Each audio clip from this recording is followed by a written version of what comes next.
Algebra 2, 29.3. I'm going to look at 11, 12, and 13, all three of these in one video. They're all fairly similar. They're all dealing with percentages. So we'll start with number 11. The chance of a tornado hitting Springfield next summer is 90%.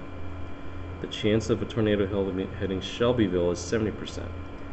Where the probability of each event is independent, meaning they don't affect one another, what is the chance that Shelbyville gets hit by a tornado and Springfield doesn't? So we have two probabilities we're dealing with. Shelbyville getting hit by a tornado. So we go back to Shelbyville. It says the chance of a tornado hitting Shelbyville is 70%. So that first probability is 70%,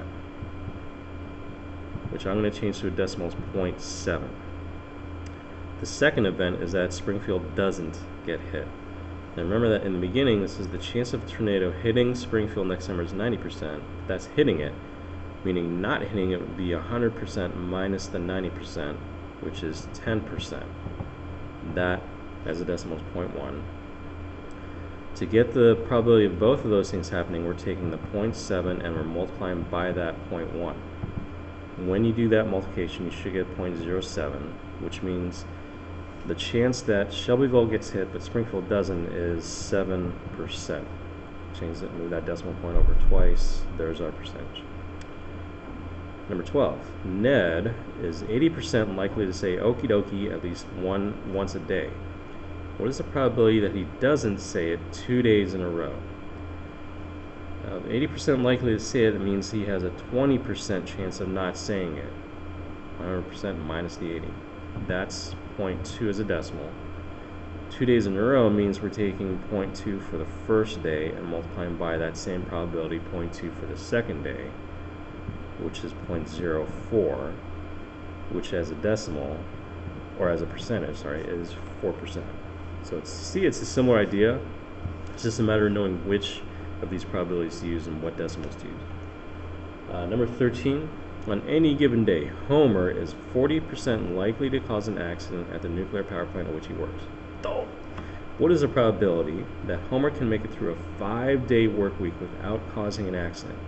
So now instead of just 2 decimals to multiply, we actually have 5. Now remember, it says it's 40% likely to cause an accident. We want to know what's the probability of not causing it or without causing it, which means we have to take 100% minus the 40%. That's 60%. Now, every one of these 5 days, that means there's a 60% or 0.6 chance that he does not cause an accident. So we have 0.6 for the first day. There's the second day. There's the third, fourth, fifth. So we have to take all of these, multiply them all out, and see what decimal we get. So, calculator. Let's see what so there we go. 0.6 times 0.6 times 0.6 times 0.6 times 0.6, which means our decimal is 0.07776. Move that over twice, just like the others. Our percentage is 7.776%. Your teacher might have you around that. That's probably fine, 7.8%. But using the entire number, this is our percentage for number 13.